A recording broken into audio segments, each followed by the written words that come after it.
Hey, what's up guys? Welcome back. Hope you're all doing well. I've had this guitar sitting in my office for a while now, and if you guys watch the series, huge fan of this. This is the kit that I got from Precision Guitar Kits. It's a beautiful kit. Everything on it was essentially perfect. So the neck joint was perfect, the carving, beautiful, the finish on it, like the finish sanding was actually very nice. I did some work on it, of course. The fretwork was flawless. This thing is awesome. I had a really good time finishing this. I've got my amber on the back and on the neck. This is all a low sheen finish. And then on the front, I've got this high gloss lacquer finish that I did. And if you followed the process, I used all products from Mohawk except for the polish. That was from Oxford Supply. You can check any of that stuff out in the links in the description below if you want. I put on a dye job that down here that had more this darker look on it. And then I went over it with amber. And you know what? I've been staring at it and thinking, do I like the amber? I do. I do like the amber. It's got a cool kind of swampy look to it. But I don't like it as well as I did just the blue and green combo that I had before.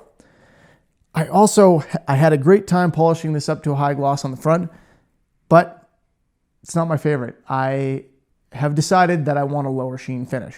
So I'm redoing the top. Yay.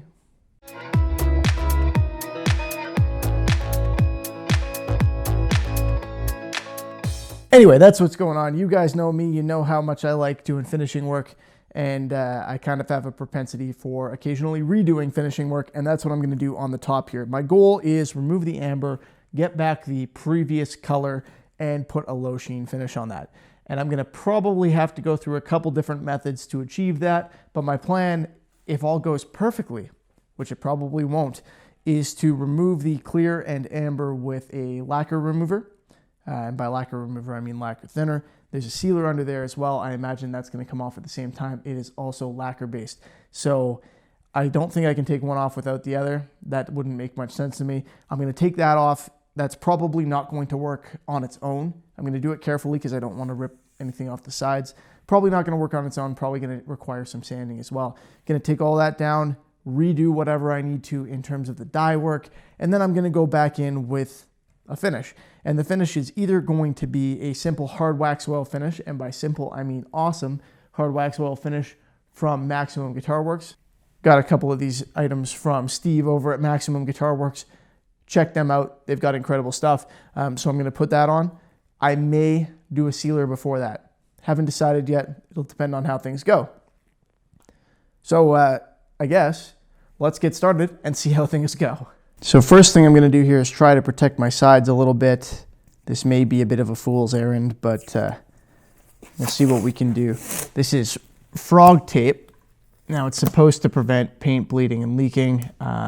I don't necessarily believe that it will, but we're about to find out probably, because I imagine at least some of my thinner is going to get on the sides here. And I just want to avoid having it strip off a bunch of the amber that I'm planning on leaving. This is a bit of a risky task that I'm undertaking here. Hopefully I can get it done without ruining the finish on this back and sides. But hey, if I have to repaint those, then I have to repaint them. That's kind of how it goes. Unfortunately, I end up having to give that advice a lot on this channel. People ask me, how do I fix this without having to repaint? And well, you don't. Sometimes you just have to repaint, but hopefully not this time. So just carefully following the edge here, trying to keep that nice and even, putting a little tension on the tape as I go. And when I can't follow the edge, I rip it and put a new one. I'm going to finish that up and we'll come back.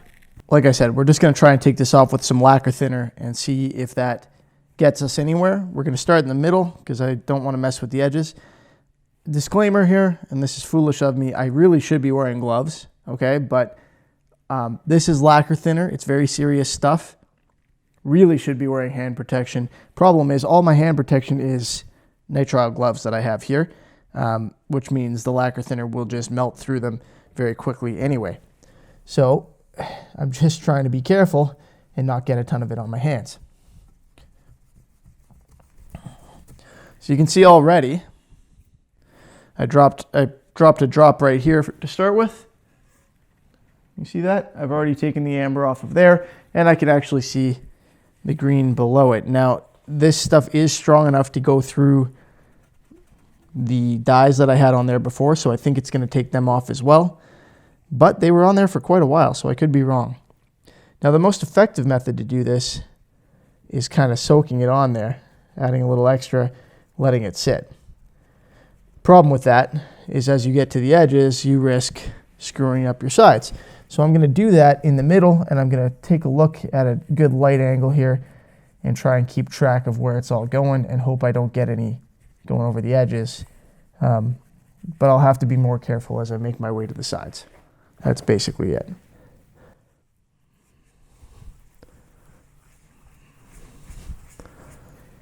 We're making progress.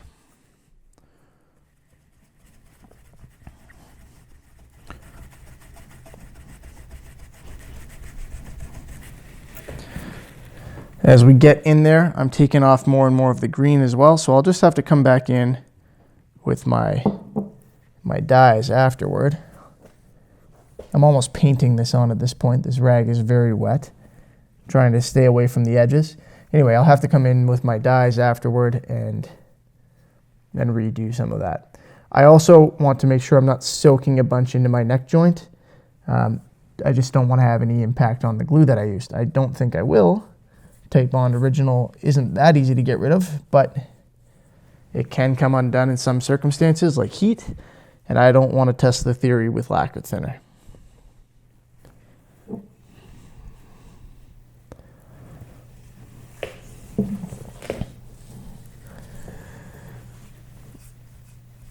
All right, now that I've done most of the soaking work from the top, I'm going to put on a glove to do the scrubbing and hope that it doesn't melt too quickly.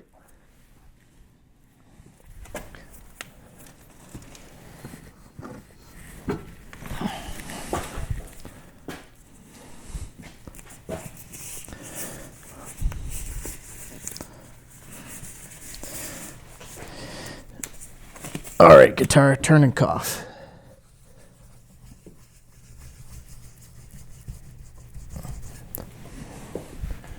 Let me change your angle here. All right. You can see it kind of coming off in patches. Glove seems to be holding up okay so far. Unfortunately, keeping this kind of wet is part of it, or you can sand it. My hope is that by doing this, I'll avoid changing anything regarding how smooth this was, because I had the top sanded nice and smooth, and I'll probably keep some of that dye in the deeper grain to help accent it. Now, I had some comments when I did this initially about how, you know, when you're doing a maple top, you should dye it black and then sand it back. Well, that's a matter of preference, all right? And that's not just me saying it. It is a matter of preference. And there have been tests done by quite a few people. I think Big D did a really good one, Big D Guitars, showing the difference between maple that's been flame maple, like this, that's been dyed black, sanded back and coated over, or that's been dyed, you know, a complementary color or even the same color, sanded back and then dyed over again. And I like it better without the black. The black is good for some stuff. It, you know, it increases the contrast, but it also gets rid of a lot of the chatoyance, and it just doesn't have the same effect. And this is what I chose to do. So that's that covers that, I guess. I know there's at least one individual who thinks that that is inexcusable, but too bad, it is my guitar. So this is going well, but it's going a little bit slow. One thing I will say, if you're using this method, again, use gloves. Don't be surprised when your hand starts to feel very cold. That's kind of what happens when solvents like lacquer thinner evaporate. Same thing with methanol and whatnot. It has a very cold feeling to it. All right, well, you guys don't need to watch me do this all day, so I'm going to finish pulling this lacquer off of here, and then we'll move on to the next stage. So here we are in the shop for the next stage of this. Unfortunately, for some reason, my sound didn't record as I was explaining what I was doing, so oh well, you're going to see me mumbling to myself there and accomplishing nothing with that, but at least that means I get to speed up this part of the footage a little bit. So we've taken the lacquer thinner and pulled off all of the lacquer, but we still need to smooth things out a little bit, even things out.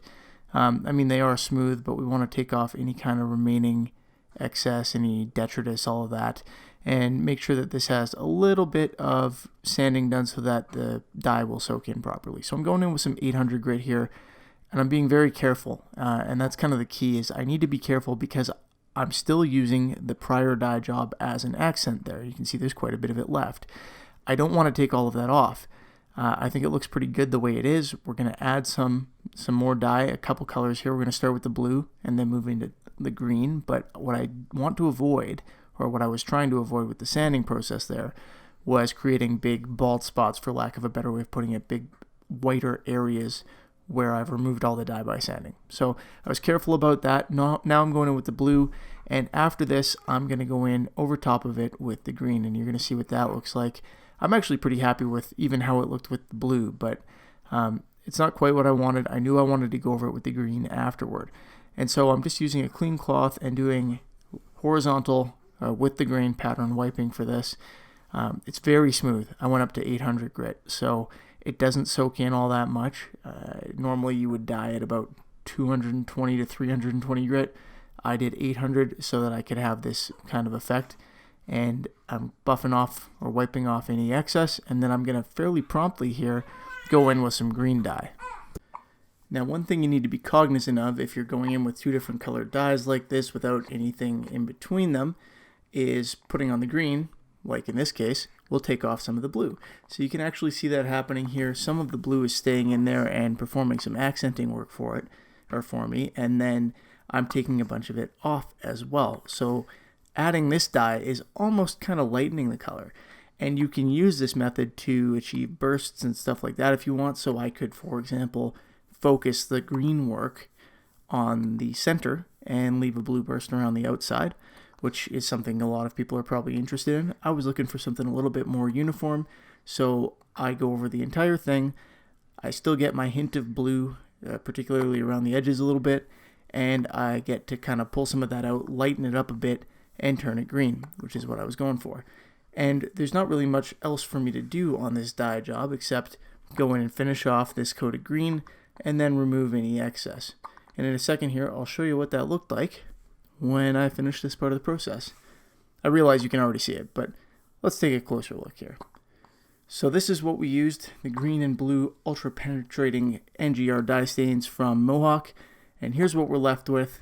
Now, this will really pop when we get a finish on here, and that's what we're going to be doing next. We're going to go in with the Maximum Guitar Works products that we talked about and really make this thing pop, add a little bit of contrast like every clear coat or finish does, and see what we can get out of it. Let's go. Alright guys, so here we are in venue number 3 for this video, which is a lot, but hey, I don't have time to go into the shop today, and it is far too cold to film outside my garage.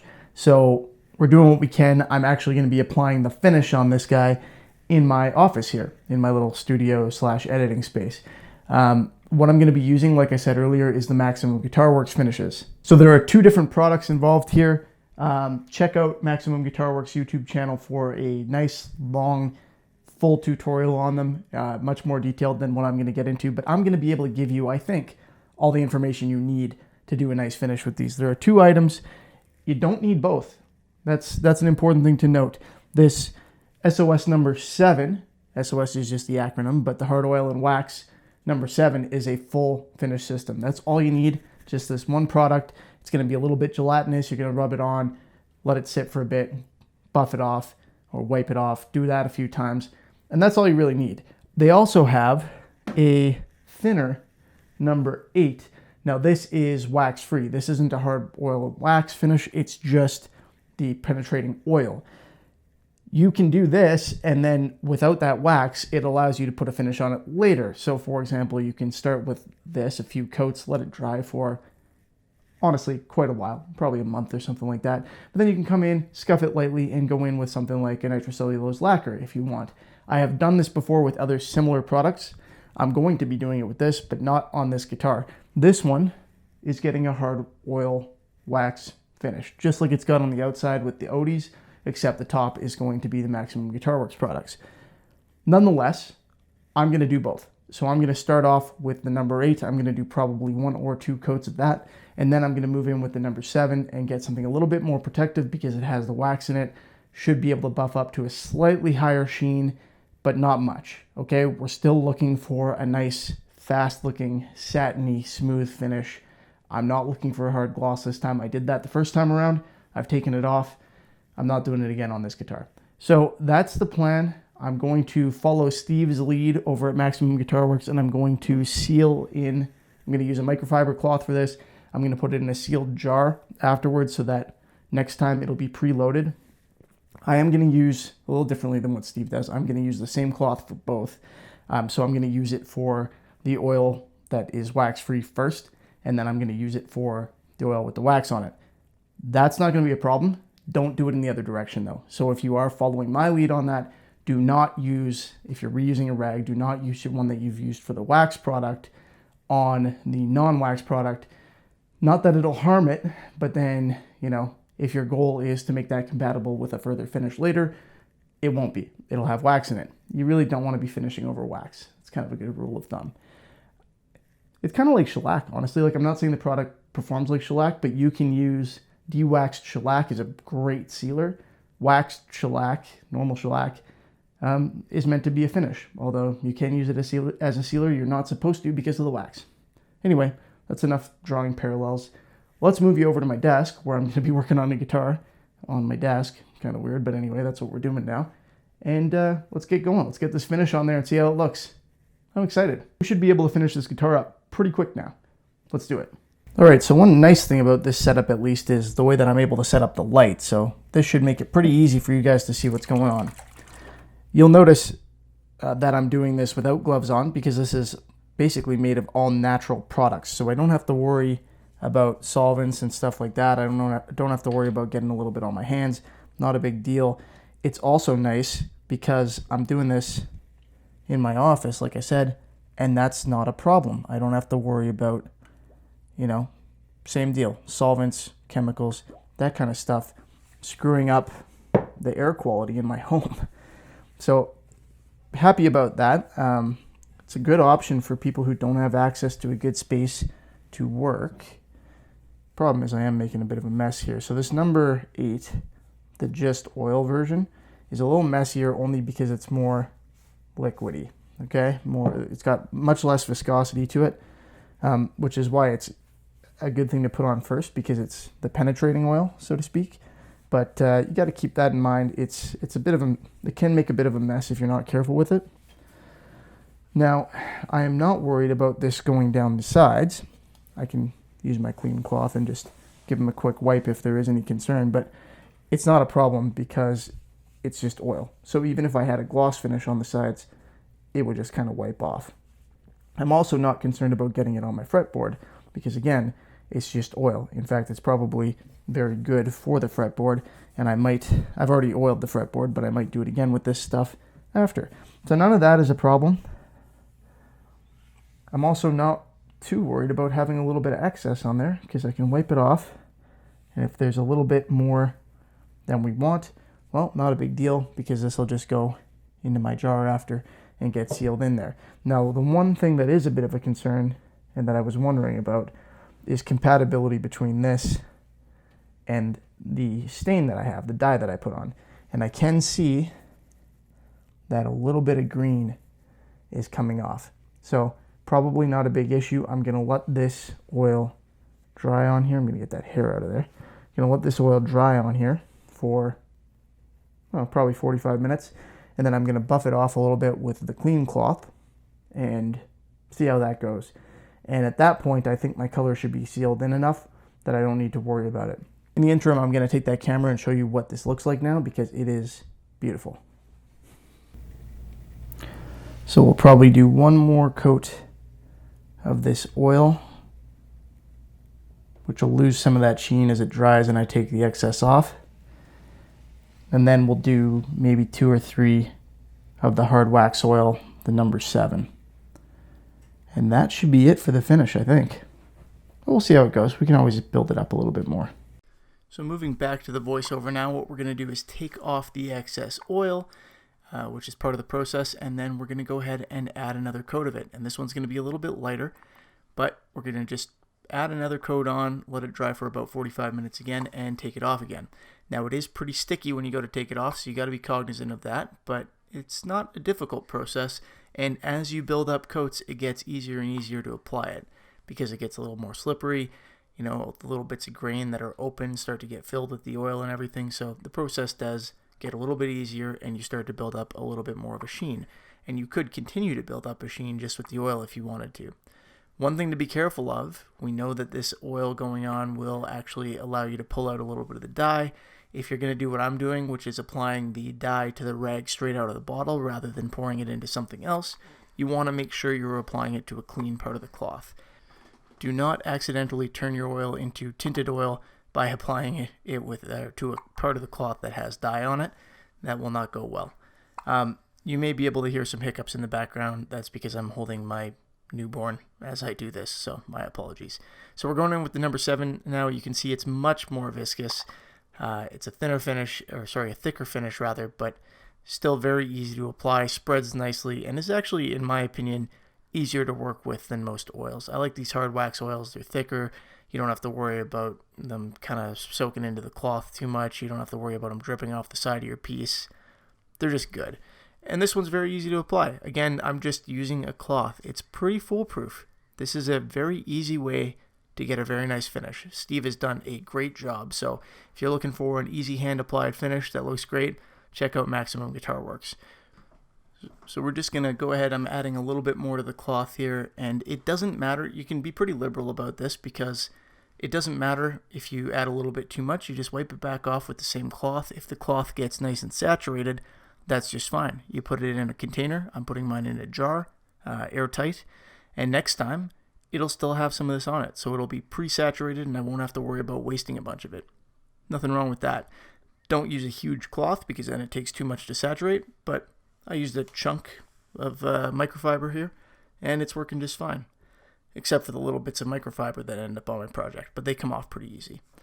So I'm kind of just buffing that around, and here I am coming back in a few minutes later and removing the excess. So I've let that kind of set up, dry a little bit, and now I'm buffing it back off with the cloth. And this results in this beautiful satiny finish that you can see here. So it's not as glossy. You can build up more gloss with it. You can buff it out to more gloss later, but you can easily get this nice, smooth, beautiful looking satin finish. Now what I might do is come back in, in a week or two, or when I have time, with either a cloth or a buffer and buff this up to a little bit more of a sheen. And you can actually use a polish on it if you want. So don't be scared to try something like that. I recommend using a test piece if you're going to try it the first time, but it is something that this finish is designed to allow for. Heck, I might take the buffer to it without that, just with a wool pad, for the sake of experimentation and to show you guys how it turns out, because I'm sure it's going to look good. Anyway, I am going to build up more than one coat of this for a few reasons. One, added protection. Two, I don't want to wear through it with the wool pad if I end up doing that. And 3, why not? Might as well build up a little bit more. So as I've done this, it's smoothed out even more. I apply a very small amount of the cloth this time, and it spreads out nice and easily and covers everything. You saw me go in with the other cloth there. That's just a clean one. That's the one that I use for buffing off the extra at the end. So I just use that to clean off the sides. Very easy to control this finish. No overspray to worry about. I love spraying, but this stuff is just super convenient and easy to use. So I hope you guys enjoyed the video. Stay tuned because we're going to do the next one where I'll probably polish it up a little bit and we'll get it assembled and try it out. As always, thanks for watching. Remember to subscribe, and I will see you next time.